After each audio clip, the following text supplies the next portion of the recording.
Imagine sitting in a combat zone in Fallujah. Like you are reading the book of Revelation, and suddenly you realize you aren't reading some, mystical ancient prophecy filled with confusing metaphors. Right. You're actually reading a highly classified tactical briefing. Yeah, a literal field manual. Exactly.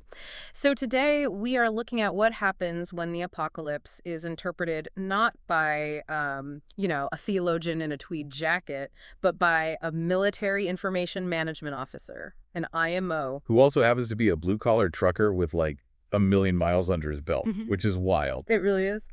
Welcome to today's deep dive. We are so thrilled you're here with us. Our mission today is to explore a truly fascinating framework of apocalyptic interpretation based on our source material, which is a piece called The Straight Line Signal, The Architecture of Deception. It's quite a title. Yeah, and what makes this source so captivating for anyone who loves to learn, whether you're deeply familiar with these texts or just, insanely curious about human psychology, is that it completely bypasses traditional religious study. Entirely. Yeah. It completely shatters that whole stained glass window approach to these ancient texts. Right. It views the end of the world through the gritty, no-nonsense lens of someone whose actual job was managing the secure flow of data in a war zone. Yeah, and keeping an 80,000-pound rig on the road at 3 in the morning, which, is a perspective we rarely get to examine so closely. Definitely. Because an information management officer in the military has a very specific mandate. Yeah. They have to ensure communications are secure, they filter out the noise to find actionable intelligence, and most importantly, prevent the enemy from jamming your signal. And when you apply that specific professional mandate to ancient texts, the resulting interpretation is drastically different from, say, a historian's view. Oh, absolutely. Night and day. But what's vital for us today and for you listening is that we aren't here to debate the theology or, take sides on any of the politics presented in this text. Right. That's not the goal here. We are just imparting this information to reverse engineer how intense, diverse life experiences can completely reshape how someone interprets the world around them. We're impartial observers today. Exactly. Our goal is to analyze the mechanics of his thought process. We're looking at the architecture of the logic itself. Like, how does an IMO structure data, identify threats, and establish a chain of command within a spiritual context? Okay, let's unpack this. Because before we can look at the author's view of ultimate truth, we really have to understand his view of deception. Yeah, you have to start there. Right. And he looks at deception from a strictly tactical military security standpoint. He calls this core concept the mingle. The mingle. Yeah, and that is the absolute foundation of his entire worldview. If you analyze military security or even just basic human psychology, an adversary rarely attacks an established system with a blatant 100% lie. Because it's too obvious. Exactly. Yeah. A complete fabrication is just inefficient because it is too easily spotted. A seasoned soldier on patrol or a trucker hauling a heavy load is going to spot a total deviation from the norm immediately. It sets off all the alarms right away. Right. So the enemy uses a Trojan horse. Okay, so deception is a mingling of truth, wrapped up and hidden within a flood of, complicated, distracting noise. You got it. You take a kernel of undeniable, recognizable truth, and you use it as the delivery mechanism for the deception. I was actually thinking about how this works in our daily lives. If you get a phishing email, it doesn't say it's from a Nigerian prince anymore. No, nobody falls for that anymore. Right. It says it's from your bank. And it uses the exact logo, the correct color hex codes, the right font. That's the kernel of truth. But the link it wants you to click, the mingle hidden inside the familiar packaging, is pure malware designed to compromise your system. That is a perfect analogy for what he's talking about. And the source material actually gives a really specific historical example of this. It brings up the Book of Enoch and other extra-biblical scrolls found in ancient caves. Which is super controversial. Yeah, because biblical scholars usually consider these to be historical gold mines, right? They tell us what ancient cultures believed. But our author views them as a massive, deliberate operational breach. He does. He points out that the historical figure of Enoch is famous in biblical texts for walking so closely with God that he entirely bypassed death. He was taken right up to heaven. Right. And from an IMO's perspective, that is an incredibly powerful, respected brand. So the author argues that an imposter, long after the real Enoch was gone, used Enoch's famous name to push an entirely different agenda. Because those extra books are filled with elaborate stories of the Nephilim. Yeah, and for anyone who hasn't gone down that specific internet rabbit hole, The Nephilim are described in these fringe texts as a hybrid race of giants. Like the offspring of fallen angels and human women. Exactly. It's incredibly cinematic stuff. But wait, so from his tactical standpoint, why is that bad? Well, according to an IMO, it's the ultimate distraction. The author literally calls this the Nephilim rabbit hole. Okay. From a tactical standpoint, a rabbit hole is a localized distraction. It turns what the author believes should be a straightforward, actionable manual for daily survival into a sprawling sci-fi novel. Wow, so it takes the soldiers' eyes off the core mission. Exactly. It redirects their cognitive bandwidth toward decoding mystical giant lore instead of holding the line. But, and let me push back on this a little bit, by ignoring the enemy's propaganda, aren't you kind of blinding yourself to their strategy? How do you mean? Well, in the military, intelligence officers study the enemy obsessively, right? They read their manuals, they intercept their comms. So why does this IMO choose deliberate ignorance of these historical texts? Doesn't cultural context matter when you're trying to understand the battlefield? That's a great question, but you are thinking like an intelligence analyst sitting at a desk at the Pentagon. Oh. The author is writing from the perspective of an infantryman in a foxhole. Ah, right. The average soldier on the ground is not handed the enemy's psychological operations playbook to read for, cultural context while taking incoming fire. That makes total sense. They just need to know where to shoot. Right. From a strictly tactical, spiritual security mindset, any unnecessary deviation from the core mission introduces a vulnerability. The author maintains a zero-tolerance policy for informational contamination. Because he views his spiritual life as an active combat zone, not a classroom. Precisely. That distinction changes everything. So it's not about being uneducated, it's about strictly controlling your operational inputs. Yes. So if the battlefield is flooded with this mingle, how does someone with this mindset actually spot it in real time, especially when we are dealing with a modern world that is just drowning in complex technology and conflicting information? Well, the author describes a defensive mechanism he calls the consistency test. Consistency test. Yeah. And he doesn't frame this as some complex intellectual exercise. He describes it as a literal tripwire in your gut. Like an instinct. Exactly. It relies heavily on somatic knowledge, that physical feeling of knowing something is wrong before your brain can even articulate why. Oh, like the instinct a trucker relies on when they're hauling a massive load? Right. Before a tire blows, before an axle breaks, the driver feels a subtle vibration in the steering wheel. The rig just feels off. Yes. Or the instinct a soldier gets in the field right before an ambush. Yeah. The ambient noise changes. The quiet is the wrong kind of quiet. Right. So the author argues that the baseline signature of the true God is fundamentally orderly, akin to the highly structured logical laws given to Moses. Okay. Therefore, any text, movement, or phenomenon that relies on chaotic, secret rituals or bizarre spectacles, it automatically fails that gut-level consistency test. It trips the wire. Exactly, it trips the wire. So if the author's baseline is that chaos is a spiritual threat, how does a tactical mindset handle the ultimate chaotic variable of our era? I'm talking about artificial intelligence. Because he dedicates a significant portion of his framework to a really stark warning about AI. Oh, yeah. What's fascinating here is how he takes ancient apocalyptic timelines and maps them directly onto cutting-edge Silicon Valley tech. It's so specific, too. He doesn't just view AI as a vague sci-fi dystopian fear. No, not at all. He acknowledges that currently, AI is a functional tool. It processes data, it writes emails, whatever.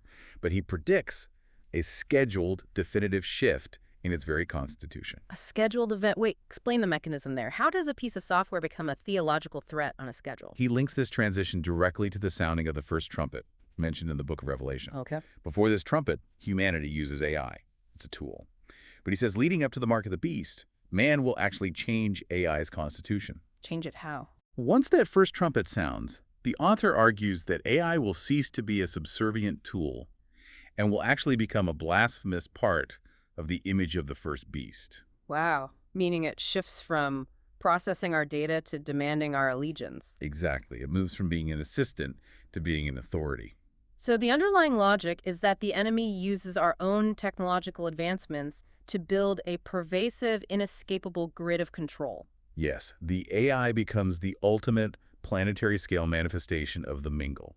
Using the undeniable truth of its processing power and convenience to deliver a system of absolute spiritual compromise that is intense. It's a massive strategic threat assessment applied to software engineering. So if The Mingle and corrupted AI represent the enemy's chaotic, deceptive structure. What does the architecture of truth actually look like to someone with an IMO background? Where you have to organize it. Right, because if you strip away the chaos, you have to replace it with something. You need an organizational chart. You need a secure network. Here's where it gets really interesting. The author introduces a concept he calls divine math. I love this part. Me too. So he looks at the book of Revelation, specifically the famous imagery of the 24 elders sitting around the throne of heaven.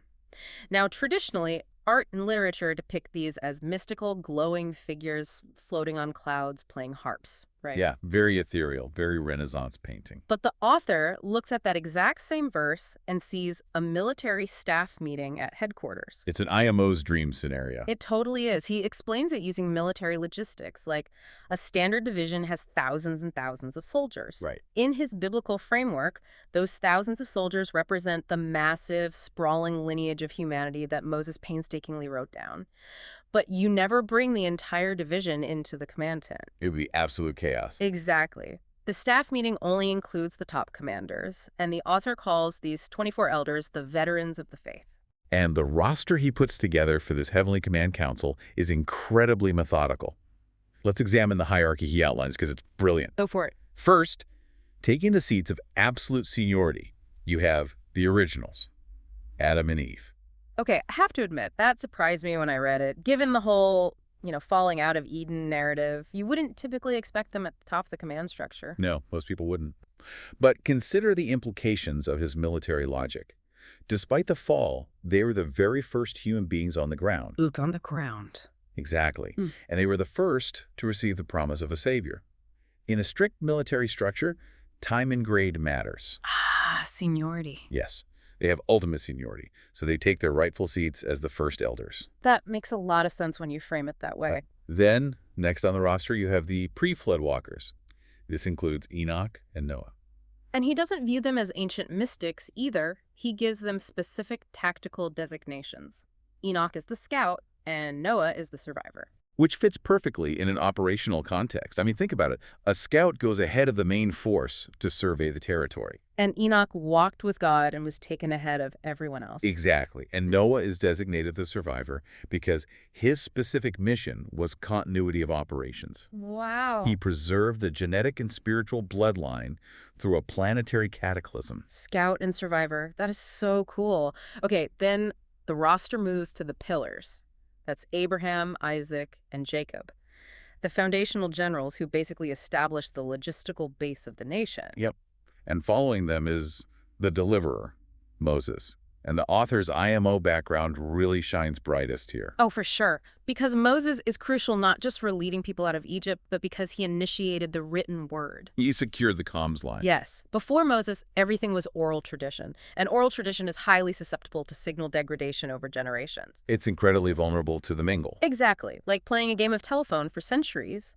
By writing it down, Moses encrypted and finalized the data.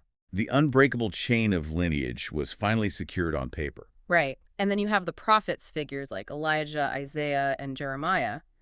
The author's description of them strips away all their typical mystical aura, too. Yeah, he says they're simply the ones who did their duty. I love that phrasing. They were handed difficult orders, they held the line in hostile territory, and they delivered the message. It's very blue collar. Very.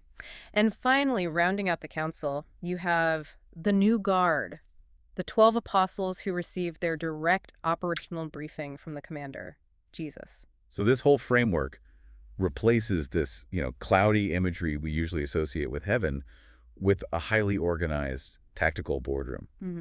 Every person at that table have a specific operational history. And there's one logical deduction the author makes here regarding deployment that is just brilliant. It has to do with the two witnesses. Oh, in Revelation chapter 11. Yeah. These are two figures prophesied to return to Earth to preach during the final days. And theologians have debated their identities for centuries. But the author solves it using simple deduction based on his military roster. Right. How does he explain it? Well, he treats it like a deployment manual. He points out that Enoch and Elijah are the only two old-timers in the entire biblical record who never actually experienced physical death. Because they were taken up directly. Right, they're both extracted from the field alive. Yeah. Therefore, from a strict deployment perspective, they're the only logical candidates available to be sent back down. Wow. They're the only ones who still possess the physical clearance to complete a mortal mission. That is wild. It's like finding a loophole in the military code. Regardless of what anyone believes about the religious text itself, the internal consistency of his logic is ironclad. It really is. So with this secure command council in place in headquarters, how does this tactical worldview interpret the actual physical rollout of the end times on the ground? Well, it comes down to understanding the progression of enemy tactics. The author breaks down the seals of Revelation. Okay, the seven seals. Right. But in his framework, a seal isn't like a magical lock on a scroll. It represents a specific phase of deployment. And he pays special attention to the transition from the first seal to the second seal. So that's the transition from the white horse to the red horse. Exactly. Now, culturally, a white horse is almost always a symbol of purity, right? Or like a hero riding in to save the day. Usually, Yeah. yes. But the author flips that completely. He identifies the white horse as the ultimate global manifestation of the mingle. Oh, wow. He designates it the peacemaker's deception. So it is an entity, or maybe a geopolitical movement, that uses godly-sounding language, heavily promoting peace, unity, and safety. To lower our guard, which Yeah. is exactly what an invading force does when they want to take a fortified position without suffering massive casualties. You're right. You convince the city that the war is over, that you're there to help, so they voluntarily open the gates and lower their defenses. And then the false peace is merely a tactical setup. Because immediately following the white horse is the second seal, the red horse. And the red horse brings kinetic, physical, undeniable war. Exactly. Once the peacemaker has successfully deployed the mingle and compromised the perimeter, the illusion of peace is abruptly, violently taken from the earth. Man. And the author views himself as a scout on the ridge, watching this exact tactical progression play out in the geopolitical landscape right now. And this brings us to what might be the most grounding part of this entire framework, because we really have to ask, how does a guy from Alabama driving a truck feel so confident in decoding these ancient signs? Right. Where does the authority come from? Exactly. But the author provides this staggering statement of applied knowledge. He writes, "What I don't know, I fulfill with my everyday life." That quote is the crux of his entire methodology. His life experiences act as a literal decoder ring for the chaotic imagery of the Book of Revelation. He didn't just study the concept of honor in a quiet library, you know. He lived the brutal reality of honor while deployed in the grid of Fallujah. He didn't just read about the biblical concept of being a provider. He lived it by securing a home for his family in an RV at Gaunt Lake while his personal world was collapsing. He uses the mechanics of his own survival to understand the mechanics of the apocalypse. Exactly. And if we connect this to the bigger picture, it really explains his final overarching thesis, which he calls the sufficiency of the 66. Meaning the 66 books of the standard biblical canon. Right. He is aggressively pushing back against the modern urge to constantly search for the new hidden secret or some complex theological puzzle. Like the Nephilim rabbit hole we talked about earlier. Exactly. He argues you don't need to spend 10 years analyzing Greek syntax in a seminary, and you certainly don't need to dig up ancient secret scrolls from a desert cave. So what do you need? He says that everything he and his son needed for survival, everything required to understand the ultimate truth and spot the enemy's deception, was found in the simple teachings at his local Oak Grove Baptist Church. Wow, that's powerful. The blueprint for survival isn't hidden in a complex algorithm. It is already engraved on your soul. It is an urgent call to stay in the safe zone of proven, straightforward truth and completely ignore the complex decoys designed to drain your cognitive bandwidth. You know, we've spent this time looking at ancient, often overwhelming texts through the highly practical, no-nonsense eyes of a combat veteran and a truck driver. And I think what it proves, more than anything else, is that sometimes the most profound insights don't come from academic study. No, they really don't. They come from the friction of lived experience. You know, the mud, the highway, the struggle to provide. That is where the theoretical text actually becomes a living field manual for this author. It forces us to examine how our own daily lives, our own professions and struggles are acting as invisible filters for the information we consume. We all apply a framework, whether we consciously realize it or not. Which leaves us with a final lingering question for you to ponder today.